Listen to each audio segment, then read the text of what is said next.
The intimate sex life of Roman gladiators was wild.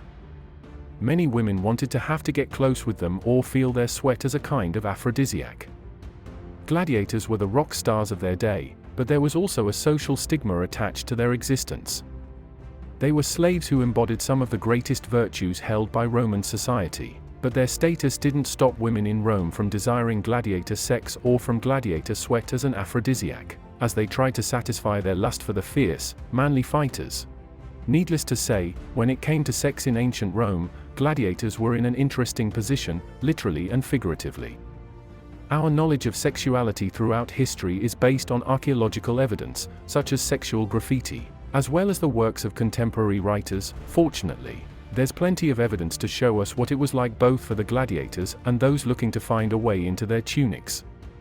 We bring you a hard-to-believe story of how gladiators led their intimate lives. Welcome to History Mystery. Please subscribe to support. As earlier said, in Roman society, gladiators had very little standing. Not all gladiators were slaves or prisoners, just most of them, especially when the gladiatorial tradition began. But the freemen who sold themselves into gladiatorial combat were also in the lower social strata. Gladiators were on the same level as other men and women who sold their services, namely actors and those in the sex industry, putting them in a unique position. Gladiators were considered brave, achieved fame for their victories, and were lusted after by women, while simultaneously shunted off to the outskirts of propriety. Crowds admired gladiators for facing their mortality, but, at the most basic level, gladiators were regarded by polite Roman society as a little more than laborious, paid and revered for their willingness to risk their lives. Because of their victories in the arena, they were loved by members of the fairest sex, and they attracted the attention of distinguished women who were married to numerous Roman rulers. The wives of Roman emperors were not immune to intimacy with gladiators. They enjoyed satisfying their desires with such strong, reliable, and brave guys who were in a bare fight for their lives. The wife of Marcus Aurelius fell in love with a gladiator. It was rumored that the gladiator was the father of Aurelius's son. According to two famous Roman historians, Herodian and Dia Cassius, the wife of Marcus Aurelius was madly in love with one of the gladiators and told her husband about it. The Roman emperor consulted the prophets to indicate what he should do to alleviate his wife's passion for the gladiator. They told him that the gladiator must be executed at the moment when he would be in a position as if he wanted to have intercourse with Faustino. The sweat and blood of gladiators was sold as an aphrodisiac. The fluids that came from gladiators were hot commodities in Rome. Ancient Romans had a strong belief that gladiator sweat was an effective aphrodisiac. Before the gladiators cleaned themselves after a fight, a tool called a strigil was used to scrape off sweat from their bodies. Their belief was that the more successful a gladiator was in the arena, the more potent their fluids were to use as an aphrodisiac. Per history collection, gladiator sweat was also used as perfume and as a beauty treatment. The grime and sweat was mixed with olive oil to achieve a better consistency and mixed into cosmetics. It was even collected into pots and sold as souvenirs. The blood of gladiators was also used as an aphrodisiac. On her wedding night, a young woman might have her hair parted using a sword dipped in the blood of a deceased gladiator to make sure that her married life was long and fruitful. In some instances, the blood was directly ingested or mixed with wine before drinking. Emperor Commodus was rumored to have been fathered by a gladiator. According to two Roman historians, Herodian and Dio Cassius, the wife of Emperor Marcus Aurelius, known as Faustina the Younger, was so attracted to a gladiator she saw during a parade of combatants that she actually fell ill. She told her husband about the man, and Aurelius consulted soothsayers to see what he should do to ease his wife's passion. They told him that the gladiator should be executed while Faustina was underneath him, covering her with his blood. It seems as though the gladiator was supposed to be engaging in intercourse with Faustina at the time. After he perished, she was then to immediately have relations with her husband. Whether or not the story is true, it highlights the almost magical powers attributed to gladiator blood as well as the intense sexuality they embodied.